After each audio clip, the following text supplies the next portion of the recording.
Electricity is cool, isn't it? Electricity surrounds us. Electricity controls almost everything in the universe, from the neural signals in our body, to this amazing iPhone X, to this wristwatch I'm wearing, to even that electric water heater. And the fact that we take all these electronic appliances for granted just stuns me. I mean, we should at least try to learn about them, about how they work, and about how they were invented. So, dear Science Whiz fan, without wasting our time, Let's enter the world of electronics, a technology tutorial series by the Science Whiz.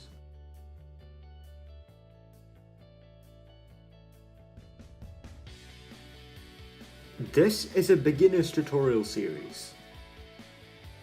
So, if you are a beginner to electronics and want to learn about complex devices such as radios and timers, then this tutorial series is for you.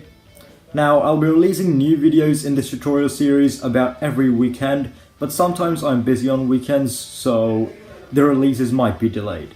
However, I'm excited to announce the launch of this new tutorial series.